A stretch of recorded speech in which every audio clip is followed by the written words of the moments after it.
Coming up next on the Trust the Plan podcast, it's an election year. What do the markets have in store for us? Stay tuned.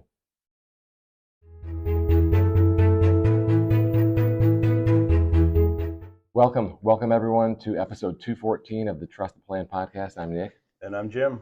And Jim, these are my seats for the Lions game against the Rams. By now, nice. I assume that we'll be punching our ticket to the Super Bowl. It's bound to happen. This is the year for state of Michigan football, right? Yes. First right. University of Michigan, now the Lions. I mean, almost all the teams. Well, you know.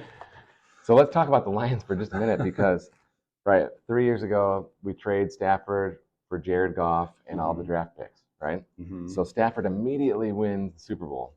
Yeah. And I'm happy for him. Like, I'm glad that he got his ring. For sure. Right? But now here we are, 3 years later, and we draw the Rams in playoffs. Yeah. It's unbelievable. It is.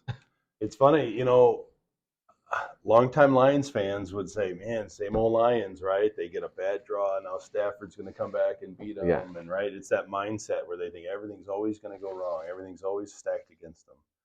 So the fact that they were able to come out and take care of business against the Rams was pretty exciting.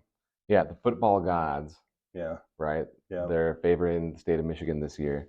And not only do we draw Stafford, but you know, we get the win, and the way that we got the win at the end with the Lions in victory formation, Yeah. not allowing Stafford to get the ball back. Right. Right? Yep. Because if it's a 1-point game and Stafford gets the ball back with like 18 seconds left, yeah, it's over. Yep. Like he's going to get the field goal. Him down the field for sure. I mean, literally 18 seconds is all he needs.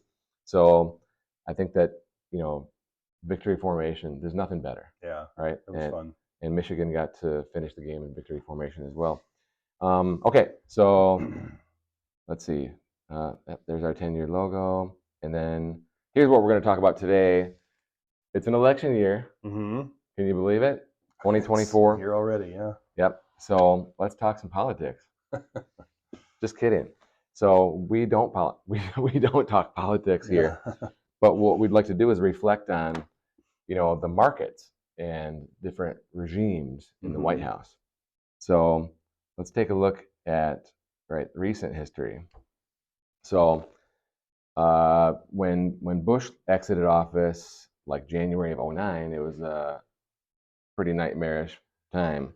Mm-hmm. And you can see, you know, with Obama, we started off really nice here.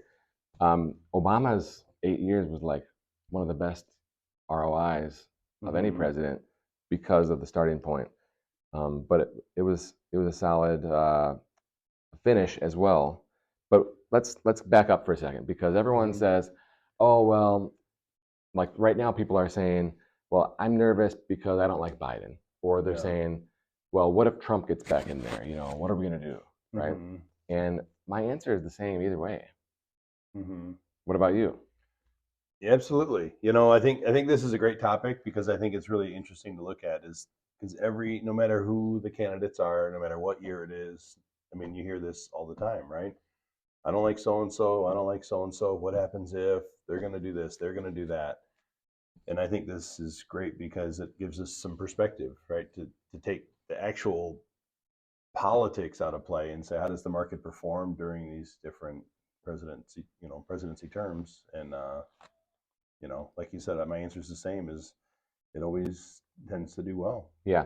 So one good example, in 2010, Obamacare gets passed.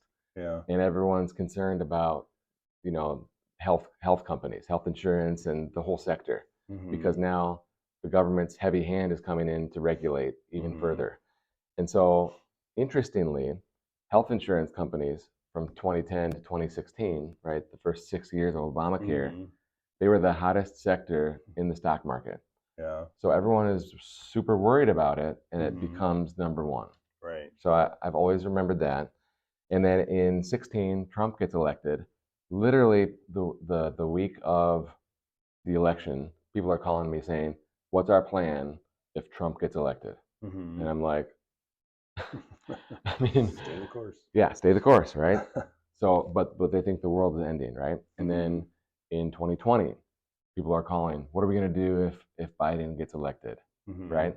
Right. And now it just keeps going, Yeah. you know? It just keeps going. And so during the Trump years, you can see the market was good. Here, let's see if we can move it over. There we go. We get half lions, half politics for you. You can see, in the Trump years, except for COVID, market moving up. Actually, moving up despite COVID. And then in the Biden years, a real nice start. Okay, in 21 was a great year. Then 22 was very bad, but 23 was a great year. So one of the things is in election years, the markets are usually really good, above average. And that's even more true when the midterm year is negative. So that's the setup that we have right now.